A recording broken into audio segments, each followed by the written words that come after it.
Hello friends, yesterday the UPSC admit cards came out for this year's prelims examination. I knew this is yesterday also, but due to the scarcity of time I was not able to make a video for you all.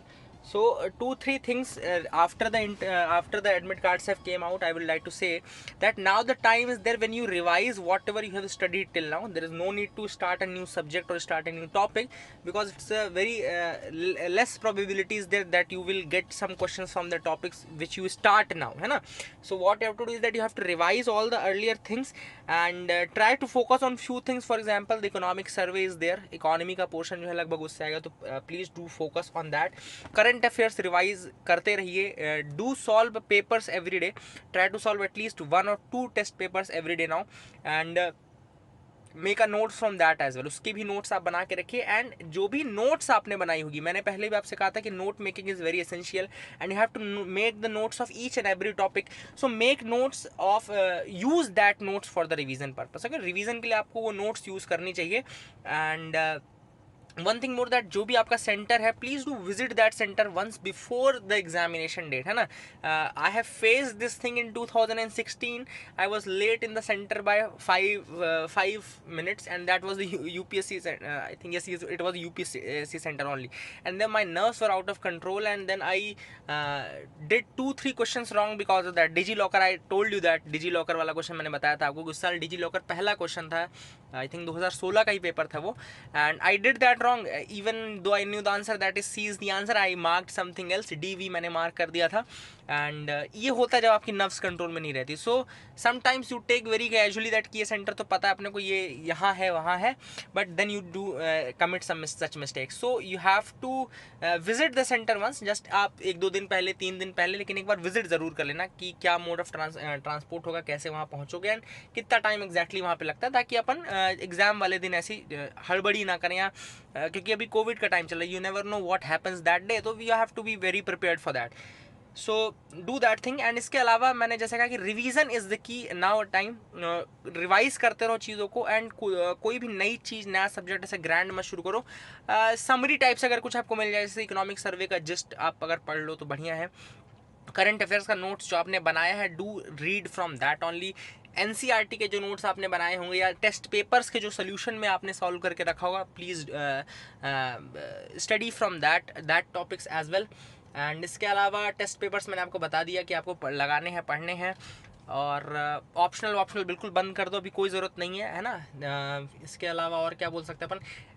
Practice जब आप questions की कर रहे हैं, the one important suggestion to use that, practice जब भी आप कर रहे हो, मेक श्योर कि आप उसी पैटर्न में सॉल्व करें जिसमें कि आप एग्जामिनेशन वाले दिन आप सॉल्व करेंगे. मतलब कि बिल्कुल भी तुक्केबाजी मत करो. Don't attempt any question like that कि ठीक है इसका आंसर डी ही होगा, डी लग रहा है, ऐसा कर रहा है, ऐसा नहीं करना. आपको अटेम्प्ट करना है, and try to make your attempts more than 80 से ज़्यादा अटेम्प्ट करने की कोशिश करना. तो अभी मैं लेटर और अच्छे से स्ट्रेटेजाइज करूँगा.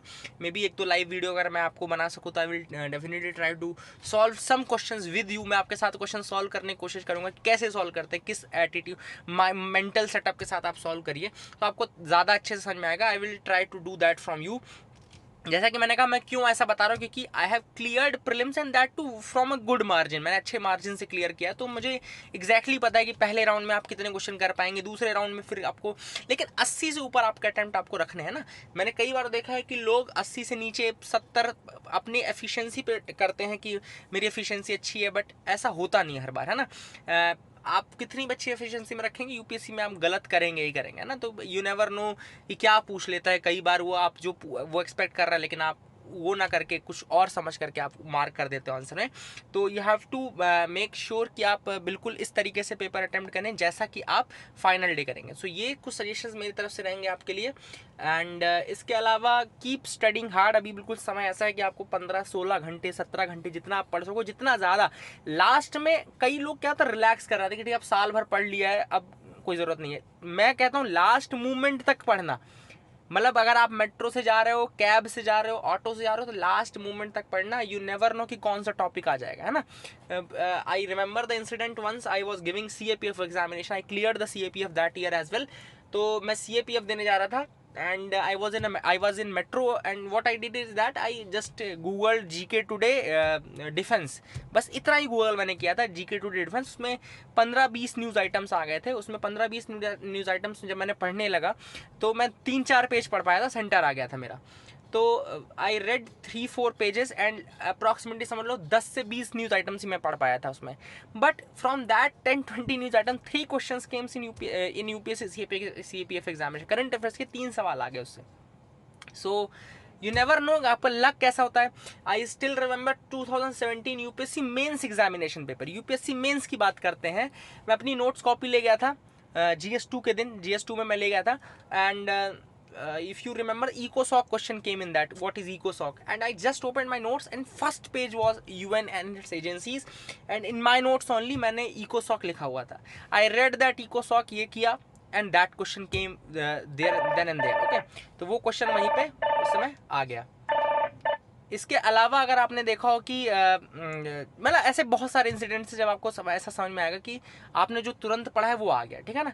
तो all the best from my side. इन कुछ टिप्स को अपने दिमाग में रखना, एंड इसके बाद हम और वीडियो बनाएंगे ऐसे टिप्स के. आपको don't worry about that. And इसके अलावा और कोई दूसरी परेशानी अगर आपको हो कोई भी वो, तो आप कमेंट सेक्शन में मुझे भी बता सकते हैं. I will be trying to solve your query then and there. And जो भी कोई दिक्कत होगी अगर, तो मैं आपको उसमें बता दूंगा. ठीक है ना. तो आप कमेंट करिए. अगर आपको लाइव वीडियो चाहिए तो अपन लाइव बना देंगे.